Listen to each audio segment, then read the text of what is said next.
Israel mungkin adalah negara paling kontroversial. Ketika ada peristiwa global seperti perang, negara ini menjadi perbincangan, dan begitu pula ketika situasi damai. Meskipun memiliki populasi dan wilayah yang relatif sedikit, negara ini menyimpan sebagian besar sejarah umat manusia, tempat-tempat suci dari 3 agama monoteistik utama dunia, dan merupakan salah satu negara yang paling kuat dan paling berkembang pesat.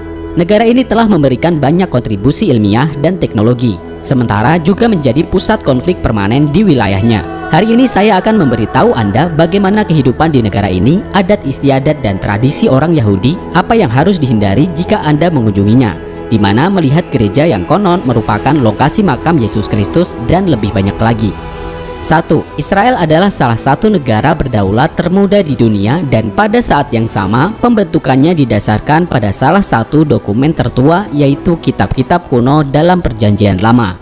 Israel menyatakan kemerdekaannya pada tahun 1948 setelah Perang Arab Israel pada tahun yang sama.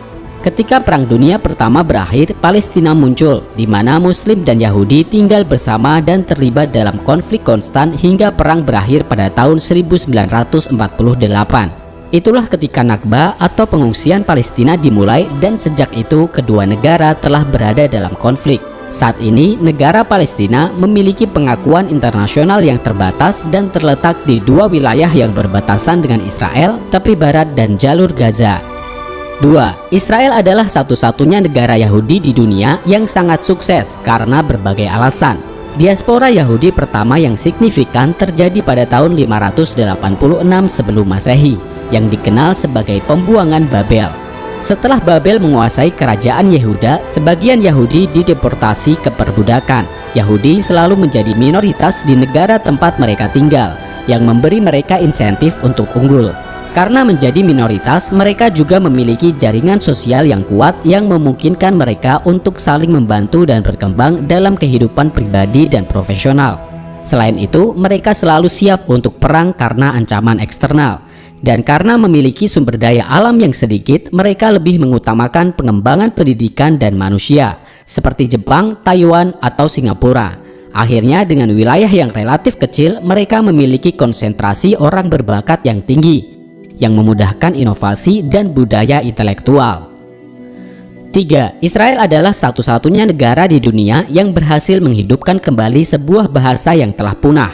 Setelah diaspora Yahudi, populasi mulai menggunakan bahasa lain, dan bahasa Ibrani hanya digunakan untuk urusan keagamaan. Dengan munculnya nasionalisme Yahudi, yaitu Zionisme, upaya untuk memulihkan bahasa Ibrani dimulai, dan saat ini merupakan bahasa resmi negara tersebut. Sebaliknya, bahasa Aram hampir punah dan hanya digunakan di beberapa tempat di Suriah. Kedua bahasa ini ditulis dari kanan ke kiri dan dari atas ke bawah. Perjanjian Lama ditulis dalam bahasa Ibrani, dan banyak nama umum berasal dari bahasa ini, seperti Sarah, Maria, Anna, Miguel, Juan, atau Rafael. 4. Zahal adalah sebutan untuk angkatan pertahanan di Israel, dan mereka belum pernah kalah dalam perang. Meskipun memiliki populasi yang kecil, negara ini memiliki salah satu tentara terkuat di dunia, mengungguli negara-negara dengan populasi yang jauh lebih besar seperti Kanada, Spanyol, Vietnam, Thailand, Meksiko, atau Argentina. Tentaranya termasuk dalam 20 tentara terkuat di dunia, dan di antara ini Israel adalah satu-satunya negara dengan kurang dari 10 juta penduduk. Dipercaya bahwa negara Israel memiliki senjata nuklir antara 80 hingga 400 kepala nuklir, dan memiliki kemampuan untuk menggunakan mereka melalui pesawat, rudal yang ditembakkan dari kapal selam, dan rudal balistik antar benua dan menengah. Mereka juga unggul dalam desain dan pembuatan drone seperti Heron TP, Hermes 900, Tactical Heron, atau Bird Eye 650. 5. Jika Anda pergi ke Israel, berjalan di jalanan Yerusalem atau pantai Tel Aviv dan melihat orang-orang dengan senjata, jangan panik. Wajib militer adalah kewajiban dan umum bagi laki-laki dan perempuan Israel untuk melakukan kegiatan sehari-hari sambil membawa senjata dan mengenakan pakaian militer. Pria bertugas selama minimal 32 bulan dan wanita selama 24 bulan. Mereka dapat bertugas di berbagai unit pendaki gunung, angkatan perang bawah air, unit Oket, Shayetet 13, Sayeret Matkal, unit Skylark, unit Yahalom, dan lainnya. 6. Di antara unit khusus Israel, Sayetet 13 menonjol yang menghususkan diri dalam operasi sabotase, intelijen maritim, penyelamatan, pendaratan, dan serangan darat dan laut. Unit lainnya adalah Skylark yang mengoperasikan drone atau kendaraan udara tak berawak yang menghususkan diri dalam pengintaian, pengawasan, penyelamatan, pencarian, atau transportasi. Ada juga unit elit Moran yang telah berpartisipasi dalam semua perang dan operasi sejak pembentukannya pada tahun 1982. Kegiatan unit ini diklasifikasikan dan menurut Israel mereka dapat melacak dan menghancurkan target hingga 20 km. 7. Israel adalah salah satu negara dengan teknologi paling maju, memiliki lebih dari 4.000 perusahaan di sektor ini. 60 dari 500 perusahaan teknologi terbesar di dunia berasal dari Israel, hanya di belakang Amerika dan Cina. Pekerja dan perusahaan Israel telah berkontribusi dalam pembuatan perangkat keras Apple, Google, Intel, Microsoft, dan perusahaan besar lainnya. Hal ini sebagian disebabkan oleh negara tersebut menghabiskan sebagian besar sumber dayanya untuk penelitian pendidikan yang sangat baik di Israel, dan mungkin karena daya saing yang merupakan ciri khas negara dan warganya. 8. Israel adalah negara kedua dengan jumlah siswa yang melanjutkan ke perguruan tinggi, hanya di belakang Kanada. Universitas-universitas berfungsi sebagai pusat pengajaran dan penelitian, mendidik siswa untuk mengambil inisiatif dalam penelitian dan keterampilan kewirausahaan. Di sisi lain, secara budaya, pendidikan sangat dihargai dan orang dewasa mendorong ini pada anak-anak mereka sejak dini. 9. Ada beberapa hal yang sebaiknya Anda tidak lakukan di Israel dan Anda perlu tahu. Jangan berbicara tentang politik, karena sejarah Israel dan Yahudi serta konflik yang konstan. Ini adalah topik yang rumit dan bisa menyebabkan kesalahpahaman. Juga disarankan untuk mengenal makanan kosher yang diperbolehkan dalam tradisi Yahudi.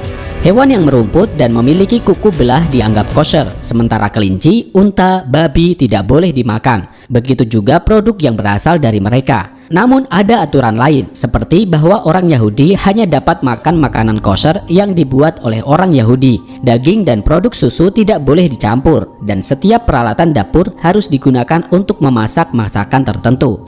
Jangan menyentuh orang Yahudi Ortodoks dari jenis kelamin yang berlawanan, karena hukum Yudaisme Ortodok melarang kontak antara anggota jenis kelamin lain, kecuali suami, istri, anggota keluarga, atau anak-anak.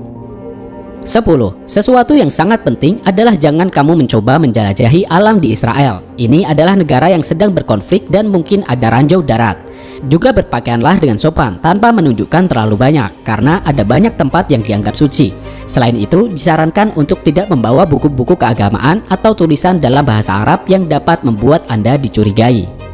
11. Kalender Ibrani adalah kalender lunisolar. Untuk bulan, mereka menggunakan perputaran bulan mengelilingi bumi, dan untuk tahun, mereka menggunakan perputaran bumi mengelilingi matahari. Kalender ini dimulai dengan Kitab Kejadian, buku pertama dari Taurat dan Perjanjian Lama, dan terdiri dari algoritma perhitungan astronomis dan matematis.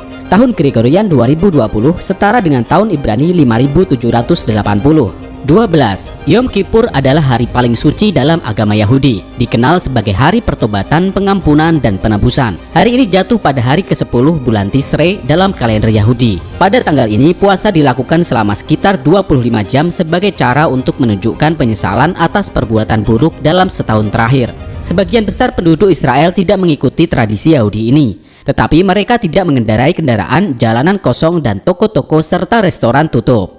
13. Jika Anda makan di restoran Israel, berilah tips. Ini adalah yang diharapkan, karena pelayan lebih bergantung pada tip daripada gaji mereka. Jika Anda puas dengan pelayanan, biasanya memberikan 15% dari harga makanan atau lebih. Dan jika Anda tidak puas, setidaknya 10%. 14. Bagi Israel, ibu kotanya adalah Yerusalem, dan seperti seluruh negara, mereka menganggapnya sebagai tanah suci. Dalam perang 6 hari pada tahun 1967, Israel merebut bagian timur Yerusalem dan kemudian menyatakan sebagai hari ibu kota abadi dan tidak terbagi. Namun sebagai hukuman atas aneksasi ini, negara-negara Perserikatan Bangsa-Bangsa memindahkan kedutaan mereka ke Tel Aviv yang merupakan pusat keuangan negara itu. Pada tahun 2018, berdasarkan perintah Donald Trump, kedutaan Amerika Serikat dipindahkan ke Yerusalem. 15. Yerusalem dianggap sebagai kota suci oleh 3 agama besar dunia, Kristen, Islam, dan Yahudi. Ini adalah kota suci ketiga dalam Islam, di mana umat muslim percaya Nabi Muhammad diangkat ke surga dan awalnya menghadap ke arah ini saat berdoa sebelum menghadap ke Mekah. 16. Jika Anda pergi ke Israel, ingatlah bahwa norma etiket akan bervariasi tergantung dengan siapa Anda berinteraksi. Mayoritas penduduk memiliki perilaku barat, tetapi ada juga populasi muslim.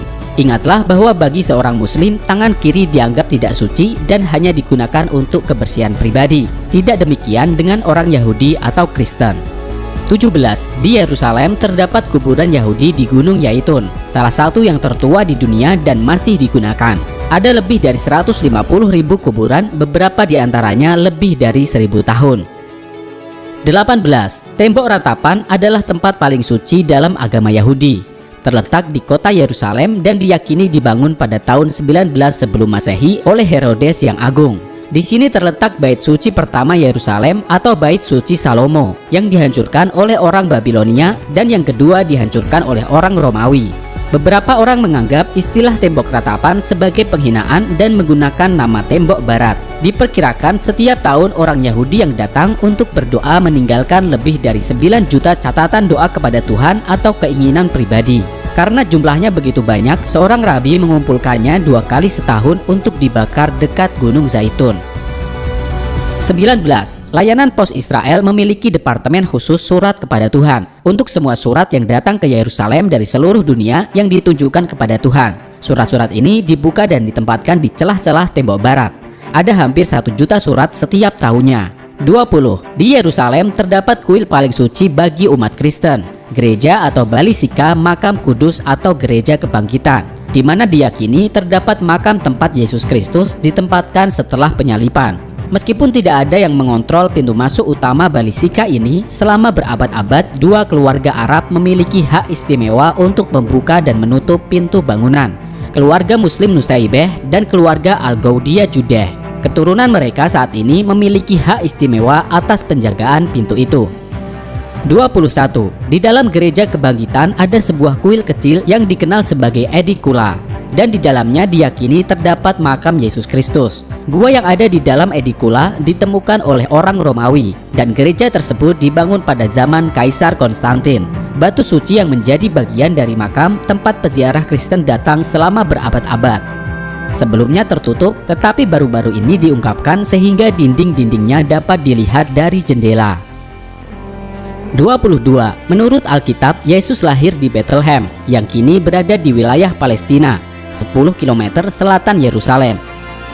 Di atas gua tempat Yesus dikatakan lahir, dibangunlah sebuah gereja bernama Gereja Kelahiran yang kini terbuka untuk umum. Biasanya ada antrian panjang untuk masuk ke gua tempat kelahiran tersebut. 23. Di Israel terdapat orang Yahudi dari berbagai asal-usul. Askenazi yang berasal dari Jerman, Eropa Tengah, dan Timur.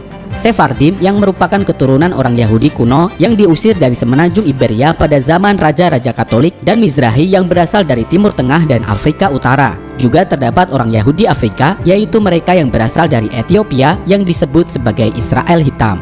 24. Mea Sharim dapat dianggap sebagai lingkungan paling unik dari segi ideologi di Yerusalem Barat saat ini. Di sana tinggal orang Yahudi Haredi ultra-ortodoks yang mudah dikenali dari pakaian serba hitam mereka, topi yang cocok, jenggot lebat, dan helai rambut samping panjang keriting yang dikenal sebagai peyes. 25. Topi yang digunakan oleh pria Yahudi dikenal sebagai kipah dan terbuat dari kain atau wol. Ini adalah pengingat bahwa Tuhan selalu berada di atas pemakainya. 26.